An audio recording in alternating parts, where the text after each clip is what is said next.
Hi అండి. ఈరోజు ఒక స్టోరీ. ఒక ధనవంతుడి ఇంట్లో ఒక స్మార్ట్ ఫోన్ ఉంటుంది, ఒక పాత గడియారం ఉంటుంది. స్మార్ట్ ఫోన్ ఎల్లప్పుడూ చాలా గర్వంగా ఉంటుంది. నేను స్మార్ట్ ఫోన్ లేకపోతే ఇంట్లో ఎవరు గడవలేరు అని చెప్పి ఫీల్ అవుతూ ఉంటుంది.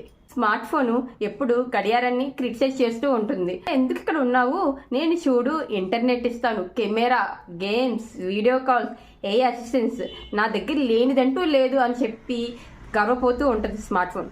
కానీ గడియారం మాత్రం టిక్ టక్ అని సౌండ్ మాత్రమే చేస్తూ ఉంటావు. నీ వల్ల ఏం ప్రయోజనం ఉంటుంది? నువ్వు చేసే పని నేను కూడా చేస్తున్నాను, సమయం చెప్పడం అనేది నా పని కదా, ఏం చేస్తున్నావు? నువ్వు చేసే పని నేను కూడా చేస్తున్నాను అంటుంది. అప్పుడు గడియారం అంటుంది, సమయం చెప్పడమే కదా నా పని అని చెప్పి అంటుంది.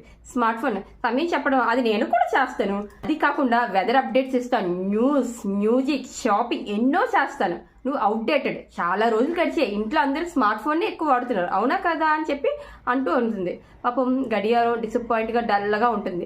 ఇలా కొన్ని రోజులు పెద్ద వర్షం వస్తుంది, కరెంట్ కట్ అయిపోయింది, ఇంటర్నెట్ కనెక్షన్ లేదు, స్మార్ట్ ఫోన్ డెడ్ అయిపోయింది, ఛార్జ్ లేదు, స్మార్ట్ ఫోన్ కూడా డెడ్ అయిపోయింది, ఇంటర్నెట్ లేదు, నేను ఏం చేయలేకపోతున్నాను. అప్పుడు ఇంట్లో అందరూ గడియారం వైపు చూస్తున్నారు. ఎందుకంటే టైం ఎంతైంది తెలుసుకోవాలంటే టిక్ టక్ టిక్ టక్ అని సౌండ్ చేసిన గడియారం వైపు అందరూ చూశారు. ఇప్పుడు సాయంత్రం అయ్యింది, వంట చేసే సమయం అయ్యింది, అయ్యో సాయంత్రం ఎందైంది, తినే టైం అయ్యింది అని చెప్పి గడియారం చూసి తెలుసుకుంటున్నారు. అప్పటికి ఇంట్లో అందరికీ గడియారం విలువ ఒకటి అర్థమైంది. స్మార్ట్ ఫోన్కి అప్పుడు రియలైజ్ అయింది. స్మార్ట్ ఫోన్ అంటుంది, మిత్రమా నేను తప్పు అనుకున్నాను, నువ్వు సింపుల్గా ఉన్నావు కానీ ఎల్లప్పుడూ రిలయబుల్గా ఉన్నావు. నాకు కరెంటు, ఇంటర్నెట్, బ్యాటరీ అన్నీ కావాలి, కానీ నువ్వు ఎప్పుడు కన్సిస్టెన్సీగా పనిచేస్తావు. పాత గడియారం ఇంట్లో ఒక సొంత విలువను ఇస్తుంది. మోడర్న్ టెక్నాలజీ మంచిదే, కానీ బేసిక్స్ని ఇగ్నోర్ చేయకూడదు. సింప్లిసిటీలో కూడా గొప్పతనం ఉంటుంది. అడ్వాన్స్ టెక్నాలజీ అవసరం, కానీ బేసిక్స్ వాల్యూని, కన్సిస్టెన్సీ, ఎఫర్ట్ని అండర్ ఎస్టిమేట్ చేయకూడదు. ఫ్లాషీ ఫీచర్స్ కంటే రిలయబిలిటీ ఎక్కువ important. Social media, followers, likes, trends వెంబడించల్లో మన కోర్ స్ట్రెంత్ని మర్చిపోతున్నాం.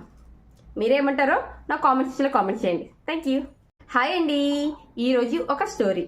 ఒక ధనవంతుడి ఇంట్లో ఒక స్మార్ట్ ఫోన్ ఉంటుంది, ఒక పాత గడియారం ఉంటుంది. స్మార్ట్ ఫోన్ ఎల్లప్పుడూ చాలా గర్వంగా ఉంటుంది. నేను స్మార్ట్ ఫోన్ లేకపోతే ఇంట్లో ఎవరు గడవలేరు అని చెప్పి ఫీల్ అవుతూ ఉంటుంది. స్మార్ట్ ఫోన్ ఎప్పుడు గడియారాన్ని క్రిటిసైజ్ చేస్తూ ఉంటుంది. ఎందుకు ఇక్కడ ఉన్నావు, నేను చూడు ఇంటర్నెట్ ఇస్తాను, కెమెరా, గేమ్స్, వీడియో కాల్స్, ఏ అసిస్టెన్స్ నా దగ్గర లేనిదంటూ లేదు అని చెప్పి గర్వపోతూ ఉంటుంది స్మార్ట్ ఫోన్. కానీ గడియారం మాత్రం టిక్ టక్ అని సౌండ్ మాత్రమే చేస్తూ ఉంటావు. నీ వల్ల ఏం ప్రయోజనం ఉంటుంది? నువ్వు చేసే పని నేను కూడా చేస్తున్నాను, సమయం చెప్పడం అనేది నా పని కదా, ఏం చేస్తున్నావు? నువ్వు చేసే పని నేను కూడా చేస్తున్నాను అంటుంది. అప్పుడు గడియారం అంటుంది, సమయం చెప్పడమే కదా నా పని అని చెప్పి అంటుంది. స్మార్ట్ ఫోన్, సమయం చెప్పడం అది నేను కూడా చేస్తాను, అది కాకుండా వెదర్ అప్డేట్స్ ఇస్తాను, న్యూస్, మ్యూజిక్, షాపింగ్ ఎన్నో చేస్తాను. నువ్వు అవుట్డేటెడ్, చాలా రోజులు గడిచాయి, ఇంట్లో అందరూ స్మార్ట్ ఫోన్నే ఎక్కువ వాడుతున్నారు.